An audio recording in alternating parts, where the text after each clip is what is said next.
है ना। तो ताजमहल को गए, अब लोग चप्पल पहन कर जा रहे हैं, चप्पल पहनने का इतनी कीमती इमारत है यार, चप्पल पहन कर जा रहे हो, चप्पल पहन कर जा रहे हो, चप्पल पहन कर जा रहे हो। और इन्हीं आने वालों को मैंने अजमेर आते हुए अभी उर्स में देखा, किसी ने कहा न कहा, दरवाजे पर दिल ने कहा चप्पल निकाल, असली बादशाह की बस्ती आ गई है। सुभान अल्लाह, सुभान अल्लाह, सुभान अल्लाह। असली बादशाह की बस्ती आ गई है मेरे प्यारे, क्योंकि इनको बादशाह बनाया मुस्तफा ने है। और जिसे मेरा नबी चुने किसी का बाप उसे हटा नहीं सकते। चारों तरफ थे नजदी वहाबी, बीच में तन्हा रज़ा। क्या समझे? अरे नबी ने बैठाया था तब किसी का बाप भी हिला नहीं सका, आज तक डंका बज रहा। जिसे मेरा नबी चुने कोई नहीं हटा सकता। हटा सकता है? बोलो यार। तो ये हिंदल वली की बारगाह है मेरे प्यारे, यहाँ जाओ तो ऐसे बन के जाओ जैसा उनको पसंद है, बनावटी ना बनो। आप लोग इतने बैठे हैं ना, बहुत मुबारक है, क्योंकि आज ख्वाजा ने बिठाया। और आया हूँ तब से देख रहा हूँ हजरत एक बंदा भी नहीं उठा। लघु शंका भी होगी, गुरु शंका भी होगी, लेकिन कोई नहीं उठा। क्यों? ख्वाजा का बिठाया कब उठता है ना। लगी होगी, मैं जानता हूँ, इंसान है, हमों को भी लगी, लेकिन क्या करे, ख्वाजा ने बिठाया है, उठ नहीं सकते, है ना। सही है। तो आप लोग नसीब वाले हो मेरे प्यारे, उर्स ख्वाजा है यार। उर्स खत्म नहीं हुआ, अभी चल रहा है। हम लोग के लिए कब खत्म होता है? हम सीजनेबल मुसलमान थोड़ी है। हाँ, उन शियों की तरह नहीं कि हम सिर्फ 10 दिन हुसैन हुसैन ना, साल भर दिल में हुसैन रहते हैं, तब तक हुसैन। हाँ, हम हाथ को हाथ मलते हैं तो पहले हजरत अब्बास अलैहिस्सलाम की याद आती है। हम सब को याद करते रहते। हम रस्मी मुसलमान नहीं है, असली मुसलमान है, क्योंकि हमें इमाम अहमद रजा ने सिखाया है, रंग हमेशा पकड़ के चलो, है ना। तो उर्स का मौका बनो तो वैसे बनो जैसा ख्वाजा को पसंद है मेरे प्यारे। हाँ, फिर ख्वाजा तेरी हर जगह मदद करने को आएंगे। अरे गारंटी से आएंगे, किसी का बाप भी ना बोले तो भी आएंगे। क्यों? अरे एक औरत, और उर्स किया करो, देखो उर्स किया करो। एक बार हजरत मेरी हालत ऐसी हुई कि मैं बिस्तर पे था और डॉक्टर बोले नहीं जाना है, लेकिन ये हिंदल वली का करम होता है कि जिसको पहुंचाना होता है स्ट्रेचर पे भी पहुंचा देता है, लेकिन नियत करो। लेकिन उर्स पे वैसे बन के जाओ कि हर उर्स पे जाओ कोई ना कोई गुनाह छोड़ के आओ। हाँ, तभी तो निखार आएगा। अब एक औरत जिसके घर में बहुत साफ सुनना, तवज्जो से, तवज्जो है, आज मूड बन गया, आज ख्वाजा ही ख्वाजा।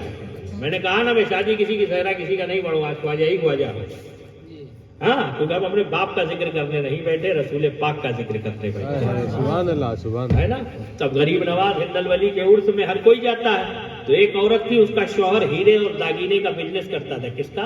हीरे और दागीने। हीरे और दागीनों का बिजनेस जब करता था तो हर साल उर्स में लंगर खिलाया जाता था, गरीबों को बांटा जाता था, खिलाया जाता था। लेकिन शौहर का हो गया इंतकाल और बेटा था निकम्मा।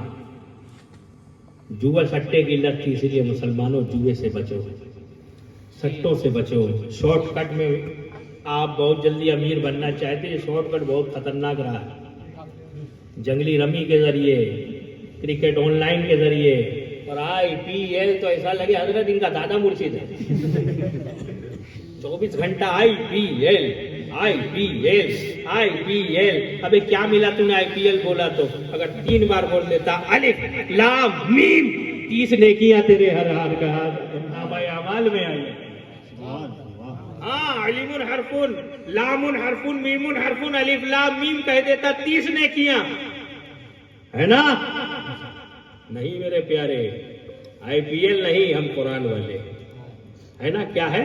कुरान वाले, कुरान वाले हैं।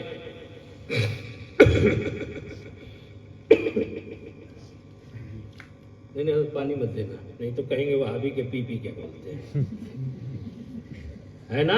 तो वो सट्टे और जुए में सारा कारोबार लुटा दिया बाप का, हार गया। उसमें लालच होती है, और मिले, जल्दी अमीर हो जाए, जल्द। 2 शॉर्टकट है किस्मत में तेरी, अगर रोजी लिखी है मिल के रहेगी। 2 रास्ते हैं, ये है आसान वाला जो शॉर्टकट वाला तुम ले लेते हो अपने आप से, लेकिन उसमें दुश्वारियां है, पतन है, हनन है। और दूसरे रास्ते से मालिक देता है, उस रास्ते से अगर तूने लिया तो जिंदगी सफल हो जाएगी, है ना। तो वो जुआ खेल खेल के उस लड़के ने सब कारोबार लुटा दिया। नौबत ये आ गई कि घर में फाका आ गया। माँ रो रही है, गिड़गिड़ा रही है, लोगों के घरों में काम कर रही है और कहती है बेटे ने कैसे दिन दिखाए, हम लोगों के दिन कितने अच्छे थे, कमाते थे, खाते थे, लोगों को लंगर खिलाते थे, आज ये दिन आए कि हमें भूखे रहने के दिन आ गए। और इत्तेफाक से 2 दिन के बाद रजब का चांद निकला तो और रोने लग गई। रजब का चांद निकल गया है, ख्वाजा का उर्स आ गया है। हर साल जाते थे, इस साल भी जाना है, उर्स नहीं छोड़ना है, उर्स नहीं छोड़ना है, उर्स नहीं छोड़ना। रोती रही, गिड़गिड़ाती रही।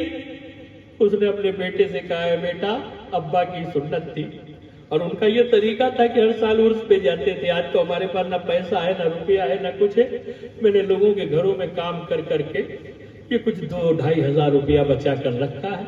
बस ये इसको जुआ मत खेलना, ये मेरे ख्वाजा के लिए, उर्स के लिए मैंने बचा के रखे कि वहां कुछ काम आ जाए, कुछ काम आ जाए। काफिला रवाना हुआ।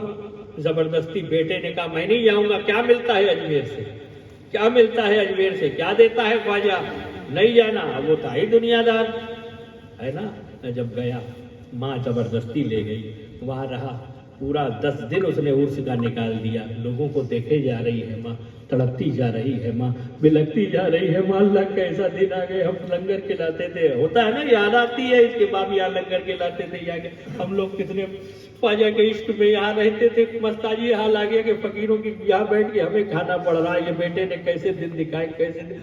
बस ख्वाजा का गुंबद देखकर जब लौटने का वक्त आया, 9वीं के कुल के बाद जब जाने लगी, गुंबद देखकर रोए जा रही है, गिड़गिड़ाए जा रही है। ख्वाजा सब कुछ तुम पर निसार है, ख्वाजा सब कुछ तुम पर निसार है, ख्वाजा सब कुछ तुम पर निसार है। बस कहते कहते कहते जब निकले रास्ते में एक फकीर मिला। उसने इतना बड़ा पत्थर दे दिया। अब वो माँ पत्थर को चूमे जा रही है। मेरे ख्वाजा के दर का पत्थर है, मेरे ख्वाजा के दर का पत्थर है। सफर तय करके घर पे आ गए। बेटे ने बवाल शुरू कर दिया। क्या किया? बवाल शुरू कर दिया। कहा माँ जितने पैसे बचे थे उसने भी तूने उर्स में लुटा दिए, क्या दे दिया तेरे ख्वाजा ने? कहा बेटा ऐसा मत बोल, वो हिंदल वली महाराजा है, वो जरूर देते हैं, हम उर्स में गए तो खा लिया। कहा क्या दिया तेरे ख्वाजा ने? होता है ना, माँ पे जुल्म करने लग गया। और इसी जलाल में जो पत्थर फकीर ने दिया था ना माँ को, वो पत्थर लेकर दीवारों पर फेंका। पत्थर टूटा और अंदर से हीरे की बरसात हो गई। माँ ने रोकर कहा ये दिया है मेरे ख्वाजा ने।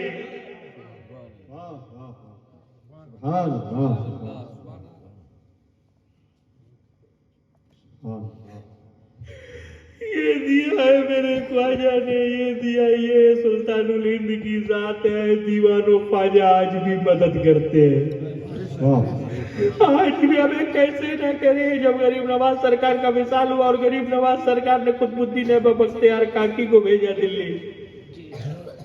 दिल्ली भेजा। काको तुम दिल्ली जाओ, जान से ज्यादा करीब थे कुतुबुद्दीन ऐबक बख्तियार काकी गरीब नवाज के। दिल्ली भेजा, तुम दिल्ली संभालो। दिल्ली संभालने के लिए जब कुतुबुद्दीन बख्तियार काकी, और हर इलाके में कुछ हसद करने वाले, जलन करने वाले होते हैं, मौलवी भी होते हैं, कोई पाक दात नहीं होती। हाँ, इसीलिए आधी जहन्नम उन्हों से जलेगी।